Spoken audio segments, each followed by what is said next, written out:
people-friendly, to meet the hopes and aspirations of the people, and not to become just a club of heads of states. And even within this club, they are not having frank peer review. They allow presidents to change constitutions, extend their terms, and when that is going on, they don't impose sanctions. They look on. They attend their investitures. Then when there is a rebellion by the people, a coup, eventually, that's when they want to impose sanctions and descend heavily. But ECOWAS ought to be more forward-looking and to be frank amongst itself. Leaders who break barriers, negatively deviate from democratic norms, ECOWAS should be bold to point it out. We are seeing another situation unfold in Guinea-Bissau. It should not be tolerated. And then the free movement, the integration, we need to work on that, and it should not just be talk. Ghana and Cote d'Ivoire has started something so positively. We form a union on cocoa because the two of us contribute 70 to 80% of global cocoa production. So now we are calling the shots. That model can be adopted within other sub-regional blocks. And beyond that, we should even start asking ourselves, are we really under obligation to always export? Why should we always export raw material? Why? Can't we say that, look, it's for us. We want to take our time, build our capacity, get the expertise, and create our value addition chains within the continent? What's the rush about? Why should we always, and so when China comes to Ghana and they don't like our terms, easily they can move to Togo or move to Mozambique or move to Angola and get it for cheap. Can't we just slow down? What's all the rush about being looted, being raped on a daily basis? When we can take our time, these resources are going nowhere. They don't have expiry dates, even the talk about climate change and fossil fuels transitioning is going to take time, So let us build our domestic capacity. We complain about the prices of these raw materials being determined in London and India and all of that. What has stopped us from creating our own Kimberleys, our own African institutions that rate, that assesses these raw materials and gives it the value, and we all should be committed. Right. They need us. If we say that this is our value, this is our price, this is only what we are going to do, all right. Nobody can put a gun to our heads. And let's stop pretending the United Nations is what it claims to be. It's not a peacekeeper. It's not a guardian. It's a global PR firm with a bloated ego and no results. Genocide in Sudan, there's silence. There's famine in Yemen, we get speeches. And the children that are dying in Gaza, we get carefully worded statements. The UN doesn't prevent war. It drafts press releases after the blood has already dried. It holds summits, not solutions. It protects power, not the people. They have 5 permanent members with veto power. That's not democracy, that's dictatorship in a tuxedo. One veto from Russia or the US and then boom, the world is a collateral damage. And the truth, the United Nations is a beautiful building outside New York with diplomats who wear tailored suits, eat catered lunches, and pretend resolutions matter while the world burns outside. It's not accountability, it's optics, it's not justice, it's theater. And unfortunately, we are tired of watching the show. We're saying to the world, no more can you continue to exploit the Africans. Right. The Africans, we have gone through centuries of being stupid, of being ignorant, of being dumb, of allowing the world to just piss all over us. Well, that period is over. Africans are saying, we now know what is really going on. And if you truly want to be an African leader that's going to survive this revolution, you have to be an African leader that is anti-imperialism, an African leader that is anti-neocolonization, an African leader that's going to stand with the people in their pushback against the West, against the East, and anybody else that thinks they can come to Africa and exploit us. They can no longer walk all over us anymore. Tell me, why is it that 95% of Nigerian uranium is powering over 30% of France, while over 70% of Nigerians have no electricity? How is that okay? They do everything to make us afraid. They come into our palaces. They threaten us directly or with veiled threats. Of course, we respond as we should. They always take examples. They will tell us, you know, Thomas Sankara tried to do it like this, but where is he? He is dead. The Haitian president, he tried to do it like this. Where is he? He is dead. Gaddafi tried like this. Where is he? He is dead. These are the veiled statements made to us to instill fear. And then we also often see some young people trying to follow in the footsteps in a different way.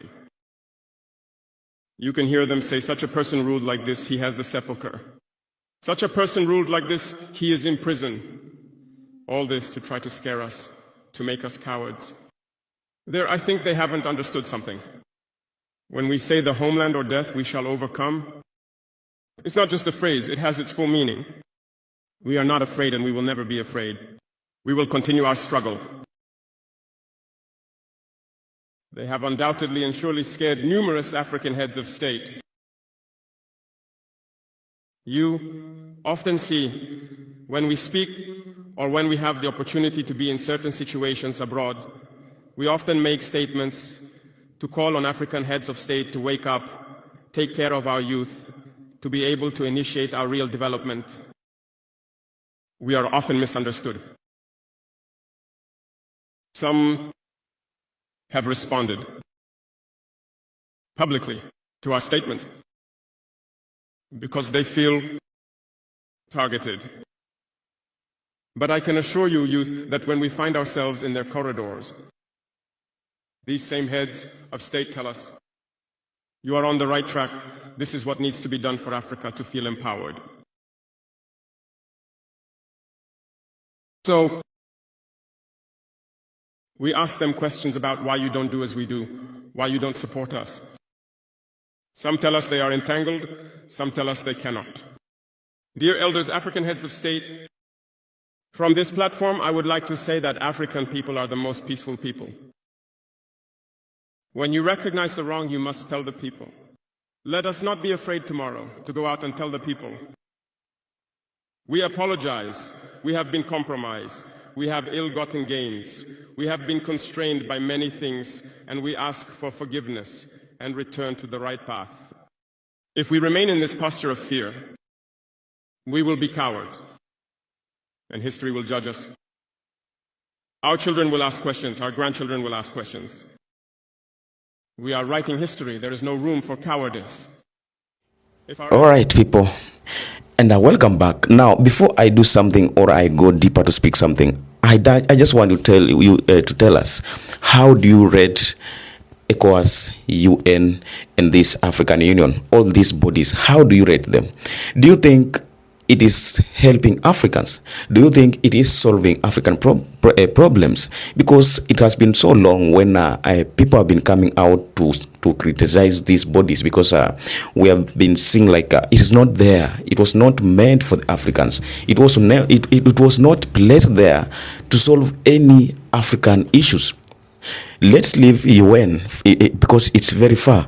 But let's first focus with which surrounds us, which was created for the African purposes, like African Union, like SADC, like ECOWAS, because it has been so long when Africans have been facing problems, but we never see these bodies coming out to criticize or to issue or to do anything concerning all these problems. But we normally see them coming out when only it is the matters that affects them. But once the matter affects the Africans, they no longer come out to do anything. They're just there. Today, if these bodies would have been working, then the current situation of Tanzania maybe would have been solved out, would have been sorted out. You see what is happening in Congo, in Sudan, in many other parts of the African continent. People are suffering, people are dying. Crisis, political issues, insecurities, terrorism. Every day it's going high. It's going high. Yet we are having these bodies that claim to be formed to solve the African and the world issues. But where are they when people are suffering, are going through these problems and crises? So just tell me what you have in the comment section before we go deeper. Tell us, how much do you rate these bodies like ECOWAS and UN? France thought that if they sent money to ECOWAS nations for them to do a military intervention into Niger, that the ECOWAS nations would actually do it. They're giving so much money, funded the hell out of this ECOWAS. Go ahead, do your intervention, restore order in Niger. We need that uranium back up here immediately, please. Because on my views, these bodies were not meant for the Africans, were not meant for the African issues or problems. Because if it was meant to, then today, before the massive death of the country of Tanzania, the current one, they have been come in and say something or react towards the incidents. Today, many deaths, many refugee issues would have not been experienced in the country of Sudan, in Congo. But because it was only meant, they were only meant to protect other people who are coming to loot Africans. That's why we never saw them. We never saw them. But we only hear and see them when something is about to strike them. We came to see African Union, United Nations, reacting towards the Sahel region withdraw themselves from ECOWAS, whereby the chairperson, the president of UN was insisting that for the Sahel region, all these countries, the three countries that was withdrawn from ECOWAS, it is a must that they must go back, because they cannot stay out of that bodies. They have to work under ECOWAS. And we saw ECOWAS coming to fight against these three countries in Sahel region because it affects them. They feel threat. They feel threatened when the members withdraw, because they are not going to benefit from them. So that's how these bodies have been running African issues and the world issues. But once it affects them, it affects the great countries like America, US, and Europe countries. They must come in. They must come to solve it. So when you see African leaders coming in and maybe demanding that they need higher seats, the permanent seats, like in Security Council, they know what they are talking about. They know, because they have been given an permanent seat and functional seat, which cannot bring any solution, which cannot help them to sort out the issues and problems that are affecting Africa. So we can no longer accept that a large portion of the world's population is not represented in the United Nations Security Council. My own continent, Africa, home to 1.4 billion people, as well as South America, are not represented in the United Nations Security Council. This is unjust, this is unacceptable, and it must end. We want representation in the Security Council. Just tell me, that's my view. Let's know what your views. Now, today, Ibrahim Traore has come out again and strike against UN and ECOWAS, because as he was trying to speak, that he knows that many African leaders pretend to love him, but they hate him. They hate him with passion, and he knows that. But when they met, they pretend to be friends, to love him. But as a leader, as a wise leader who went forward and take over the country through the coup, he know that this leader is no longer my friend. He don't have good interest with me. He know. But why do they hate him so much? It is simple. Because these are the leaders who are working closely to the former colonizers, who are working closely to the foreigners, who are working closely with these bodies that were built there to destroy Africa. And because they fear the unity of Africa, they fear the freedom, because all these leaders who call themselves democratic leaders, these are the leaders who have been always making Africa not to develop, because they are busy working to admit to their former colonizers or the foreigners everything that it will have been come to help their people, it will have come to build the African countries, but they are busy concerned with foreign issues. That's why you see most of them, those people who call themselves democratic leaders, when you go to their countries, chaos, crisis, and war, it is a normal thing, because their country cannot be in a peaceful way, because the people are tired of them. The people are suffering, while the government is always there consuming the governmental funds, selling out their resources, not supporting youth, not empowering, giving out the youth empowerments, not doing anything constructive to their people. That's why you find that the citizens are furious. They no longer want to associate with their leaders because they have nothing to offer to them. They have nothing good to give them so that they can make themselves useful. That's why you see all these leaders who call themselves democratic leaders, they call other leaders names like these military leaders, the coup leaders, undemocratic. They know. And they cannot appreciate this because they know what they are doing. If you are a good leader and you know that you are delivering to your people, you are giving the people what they deserve, then you cannot fear to support anybody comes out. Anybody or anyone, whoever comes out who is doing good and the people are praising and hyping his or her name, you don't have to fear to support him. They fear supporting coup leaders because they know if we support these leaders, then maybe our people will may think that then the coup is good. Then they will come and overturn us. That's how they think. That's how they feel. Traore is doing them. Traore wakes up, dreams them up. Following morning, he makes a pronouncement. It is law. It is policy. Action follows. And I wake up and I say stuff, they look at me and say, what is this man talking about? We need to take it through this stage and that stage and put it to tender, float the tender. It takes 2 years, then we evaluate, then there are complaints, and there's an interdict. We wait another 4 years. By that time, you have to go and account to the people, and they remove you. Those who came before me did not fail because they didn't have ideas. They did. Maybe even better ideas.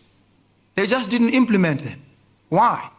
Because perhaps they failed to appreciate that the structures that are in place are not properly suited to the attainment of quick action. So you need to subvert some of these rules and processes unapologetically.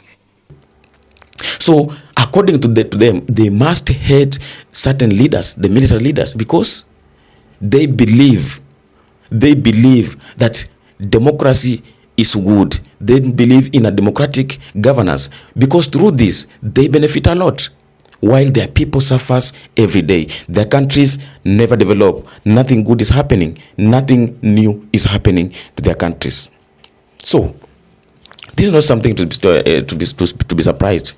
But again, all these, the leaders who really love and support Captain Ibrahim Traore are the leaders who are truly sovereign and loyal to their people, to their countries.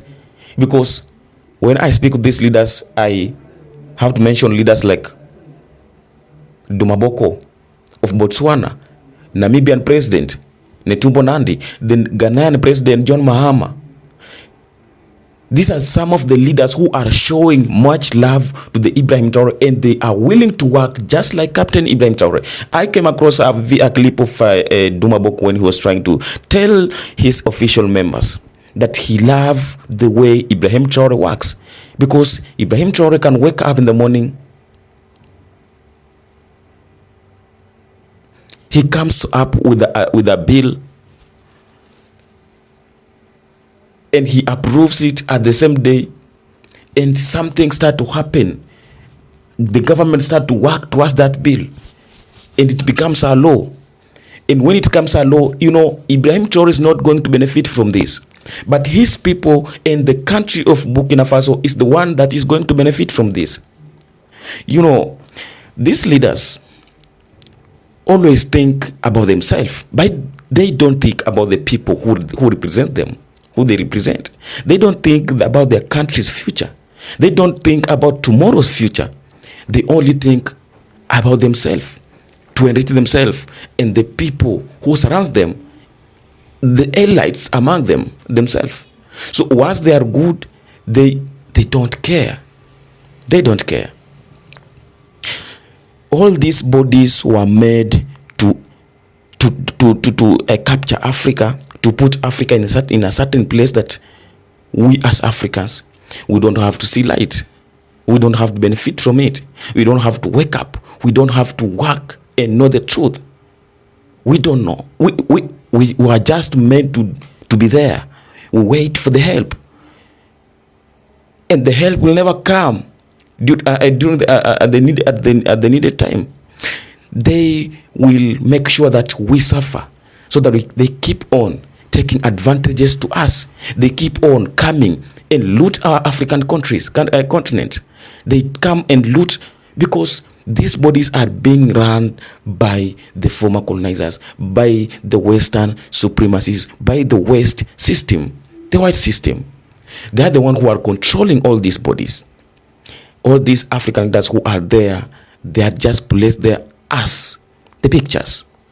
But in real definition, they are not doing anything to their people.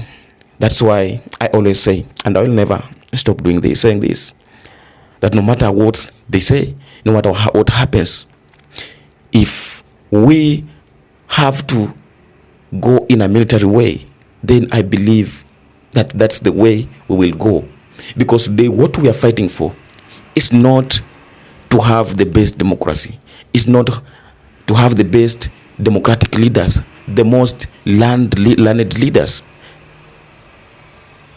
But we need the best leaders who are there to deliver to the people, who are there to work for the issues that affect their people, who are there to solve the problems that consume their countries. That's all that we want. That's today's generation. These are different generation compared to the past ones. And now, I started by saying this, that I need your views. Tell me, how much do you rate all these bodies? We have ECOWAS, UN, we have African Union, we have SADC. What are they doing? What have they been discussing all this time in their summits? Because each and every year they have summits in different countries, in London, in Washington, but what are they discussing that is so helpful to their people? What are they discussing so that it can end the problems of Africa? What are they discussing so that it can solve the drought, the hunger, and the floods in Africa? Because many people today are dying due to hunger. Many people and many animals in Africa are dying due to drought. Many children are dying due to disease, whereby they are not able to access the best medical cares. When we have these bodies who are created and made for the African issues in the world. So where do Africa is benefiting from this? That's what we want to know. I will not take my time. I kindly, if you are new here, consider subscribing, sharing, comment, and just leave a comment so that we can move together and we can continue doing what concerns Africa as motherland, because these are spread responsibility, And and despite our African leaders failing us, we are going to fight for this. We are going to push this agenda so that we make African continent the better and the best place. Until next time, we come and do the same. Thank you very much, and may you be blessed. Ranging from, I love and appreciate support for you being here always.